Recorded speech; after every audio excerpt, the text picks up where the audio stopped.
안녕하세요. 결혼을 약속했던 남자친구에게 큰 실망을 하고 파혼을 하게 된 30대 여성입니다. 이런 남자 때문에 버린 지 지난 시간을 생각하면 속이 상하다 못해 쓰려서 입에서 단내가 날 지경이에요. 남자친구라고 부르고 싶지도 않지만 마땅한 호칭이 떠오르지 않아 일단은 편의상 남자친구라고 할게요. 남자친구와는 소개팅으로 만났어요. 내키지 않는 소개팅이었지만 주선자가 너무 괜찮은 사람이라며 자기 입장 한 번만 생각해서 나가달라고 하더라고요. 사실 주선자는 저와 그렇게 가까운 사이는 아니었는데 남자친구가 주선자의 핸드폰에서 제 사진을 보더니 꼭 소개를 해달라고 하더랍니다. 자기 이상형에 가깝다면서요. 그리고 남자친구는 주선자의 선배였기 때문에 거절할 수가 없었다고 하대요. 운동하는 쪽이라서 선후배 관계가 좀 더 어렵다고 저한테 한 번만 부탁한다고 매달리는데 좋은 일 하는 셈 치고 알겠다고 했어요. 소개팅을 한다고 해서 꼭 사귀어야 하는 건 아니잖아요. 그렇게 만나게 된 남자친구는 키도 크고 체격도 좋고 솔직히 제가 여자치고도 작고 왜소한 편이라서 뭐랄까 저하고 반대인 이성에게 끌리거든요. 그래서 처음 남자친구에 대한 인상이 나쁘지 않았어요. 남자친구야 이미 저한테 호감을 갖고 나온 자리라서 그런지 제 기분을 맞춰주려고 노력하는 게 눈에 보였고요. 이후로도 남자친구가 워낙 적극적으로 다가왔고 그래서 소개받은 지 2달이 채 되지 않아 연인 사이가 되었습니다. 여담이지만 제 덕에 자기가 기가 산다며 주선자가 너무 고맙다고 밥을 다 사주더라고요. 그렇게 남자친구와 연애를 시작했는데 생각지도 못한 남자친구의 면을 보게 되었으니 그건 바로 남자친구의 주사였습니다. 저도 대학교 다니고 사회생활하면서 주변인들로부터 여러 가지 다양한 주사를 많이 봐왔지만 남자친구의 주사는 제가 여지껏 본 것과는 좀 다르더라고요. 그건 바로 깨물고 꼬집기였어요. 그 큰 덩치를 한 남자가 술만 취하면 바로 옆에 누가 있건 간에 깨물고 꼬집고 그러더라고요. 특히 팔이나 손가락이나 심할 때는 허벅지를요. 그것도 가볍게 물었다 놓는 게 아니라 정말 입자국이 남을 정도로 멍이 들 정도로 깨뭅니다. 아무리 사랑하는 사이라도 그런 주사를 누가 좋다고 하겠어요? 더군다나 저 같은 경우 취해도 주사라고 해봤자 어디 구석에 가서 잠이나 자는 게 전부였지 절대로 남에게는 끼치지 않거든요. 아무튼 그래서 남자친구와는 연애 초반에 몇 번 술을 마시긴 했지만 이후로는 아예 술자리를 피했습니다. 고치라고 몇 번이나 말했지만 노력해도 안 된다고 하고 그리고 솔직히 술 취한 사람이 노력을 어떻게 하겠어요? 그냥 같이 술 안 먹고 술자리에도 못 가게 하고 그런 식이었지요. 그러다 작년 어버이날이었어요. 저는 본가에서 살고 있었지만 남자친구는 서울에서 자취를 하고 있었거든요. 서울에 있는 대학에 합격한 데다가 학과 특성상 학교에 오래 붙어 있어야 하던 탓에 자취를 시작했다고요. 그리고 그렇게 독립해서 살던 사람이 대학교 졸업을 했다고 다시 본가로 들어가는 게 쉬울 리가 없었지요. 어차피 직장도 서울에서 잡아야겠다 싶어서 그렇게 서울에 자리를 잡게 되었답니다. 참고로 지금은 생뚱맞게 인테리어 회사에서 일을 하고 있어요. 한편 보통은 어머님께서 남자친구 집에 종종 오셔가지고 반찬도 두고 가시고 청소도 하고 가시고 그러더군요. 지나가는 말처럼 남자친구가 저더러 어머님 오시는 날 맞춰서 자기 집에 오라고 그래서 얼굴도 투과하면 좋겠지 않냐고 하는데 몇 번을 거절했네요. 솔직히 결혼 이야기가 나오기 전까지는 남자친구 집에 가고 싶지 않았거든요. 친구 이야기라 제가 이렇게 말하긴 뭐한데 제 친구 중 하나는 자기가 무슨 우렁각시라도 된다고 생각을 하는 건지 남자친구가 출근하고 없는 집에 가서 쓸고 닦고 아주 그냥 정성도 그런 정성이 없더라고요. 아니 말이 좋아 정성이지 고생도 사서 한다 싶었지요.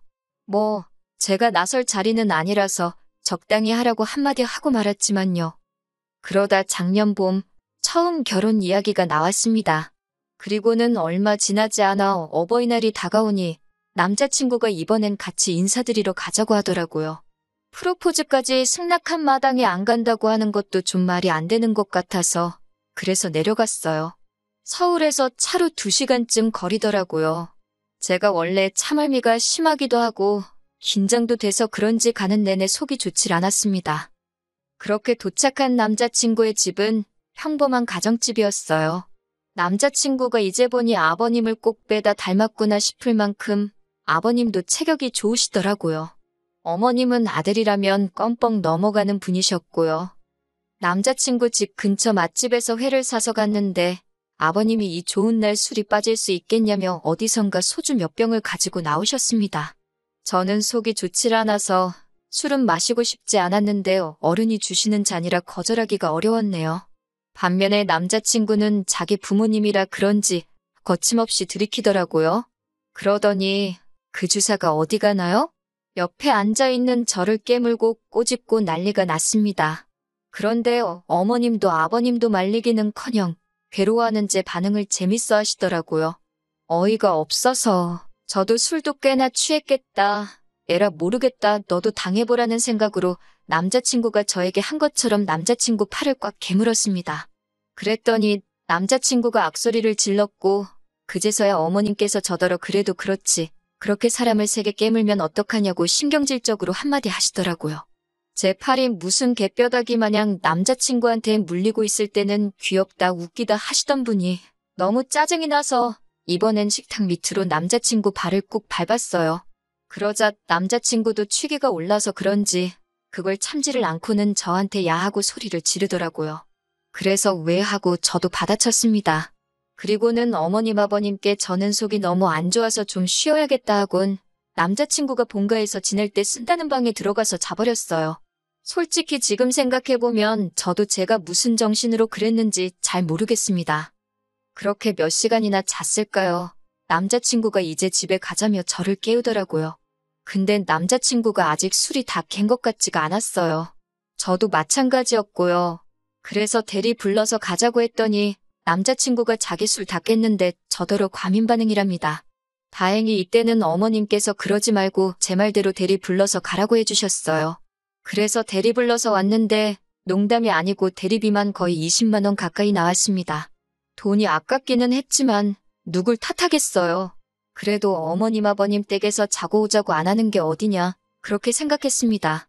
바보같이 눈에 씌인 콩깍지 때문에 그 와중에도 좋은 점만 보려고 했던 것 같아요. 이후로 저희는 천천히 결혼 준비를 해나가기 시작했습니다. 금전적인 부분부터 시작해서 제 생각과 다른 부분도 있었고 서로 직장 문제도 있어서 뭐하나 속 시원하게 진행되지가 않더라고요. 그리고 이것 때문에 남자친구와 조금씩 다투기도 했어요. 아무리 서로 다른 두 사람이 만나서 하는 결혼이라지만 연애 때는 안 그랬는데 왜 막상 결혼 준비를 시작하니까 이렇게 다투게 되는 건지 이해할 수가 없었지요. 헤어져야 하나 그런 생각을 안 한 것도 아니었네요. 하지만 늘 결정적인 순간에 남자친구가 먼저 미안하다 손을 내밀었고 저도 30이 넘은 나이에 이 사람과 헤어지면 다른 누군가랑 다시 언제 또 시작하나? 그리고 이 모든 과정을 또 반복해야 될 거라 생각하니 답답하기도 했고요. 그래서 남자친구가 손 내밀면 못 이긴 척 잡고 그렇게 버텼던 것 같아요. 다른 사람들도 별반 다르지 않을 거라고 스스로를 이해시키면서 말이에요.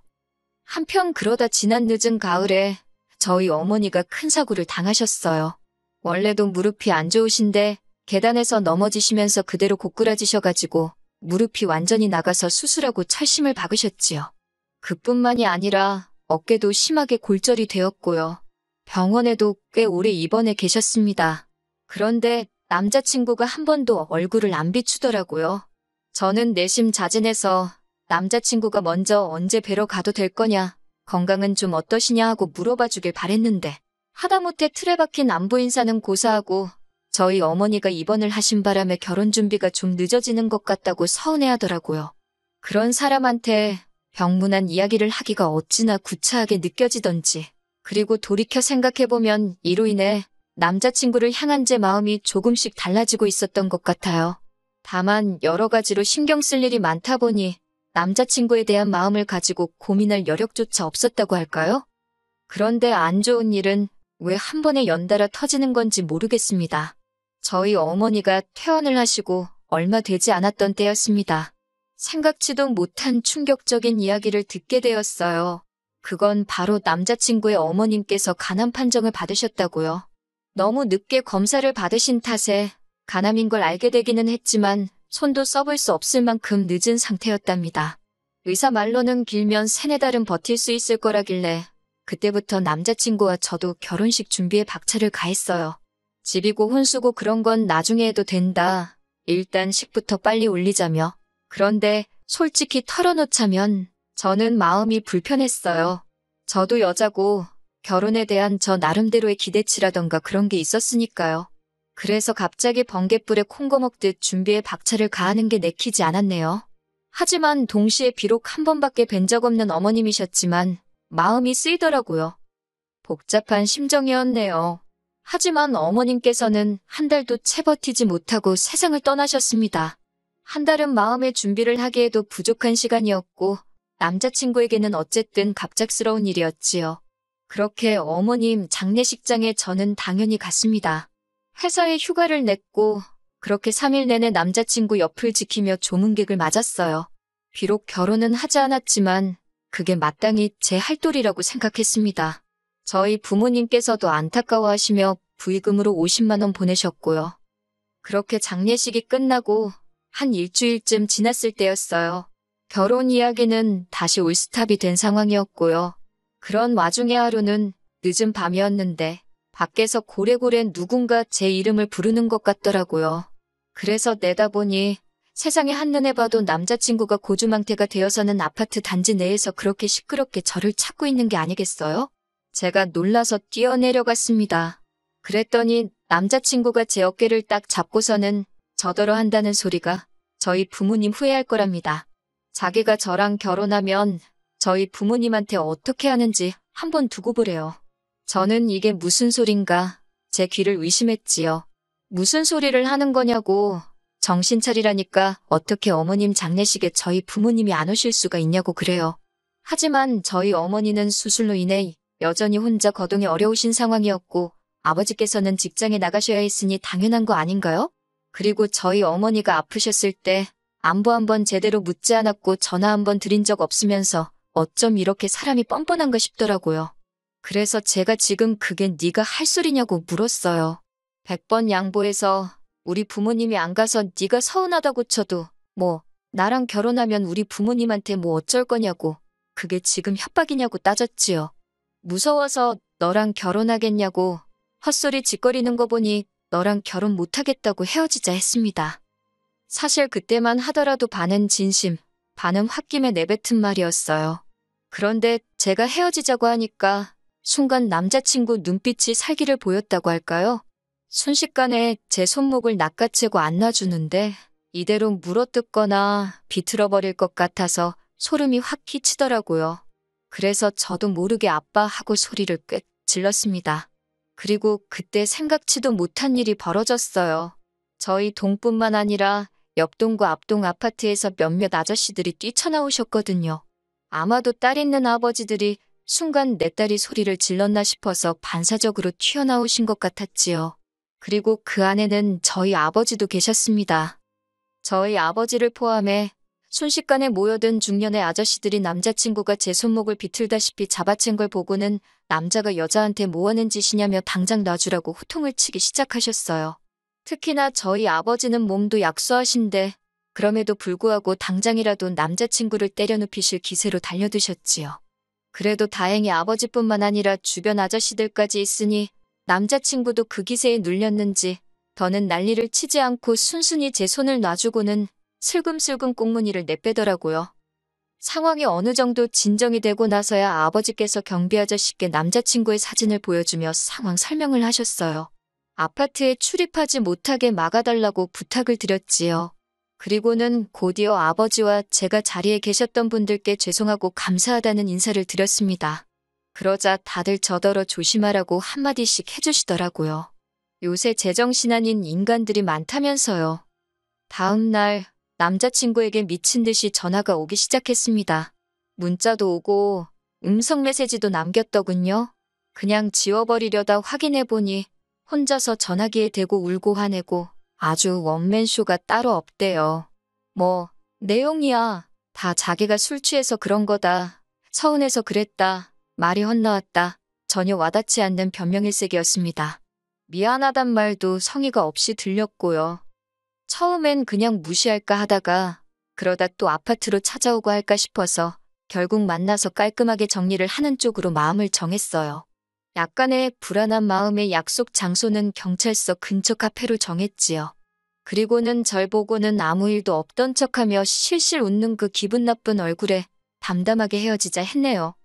남자친구는 이내 울그락불그락 얼굴색을 바꾸고는 어머님이 자길 떠난 지 얼마나 됐다고 저까지 자길 떠나냐면서 자기가 불쌍하지도 않냐입니다.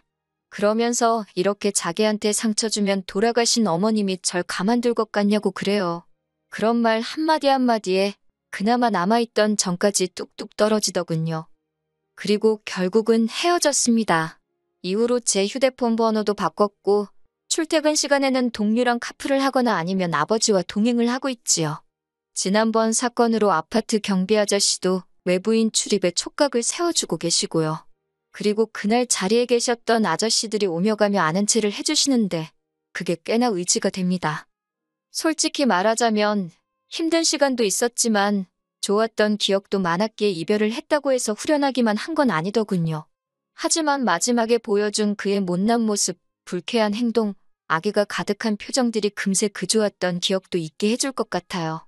단지 시간이 좀 걸리겠지만요. 아, 그리고 이건 여담이지만 저희 소개팅을 주선해줬던 사람한테 연락이 왔는데 아무리 그래도 그렇지 부모님 돌아가신 사람한테 헤어지자고 하는 여자가 어딨냐고 저더러 의외로 못된 구석이 있다네요. 어이가 없어서 그렇게 불쌍하면 네가 걷어주라고 쏘아붙이고는 그 주선자란 작자하고도 손절했습니다. 끼리끼리라는 말 잊지 말아야겠어요.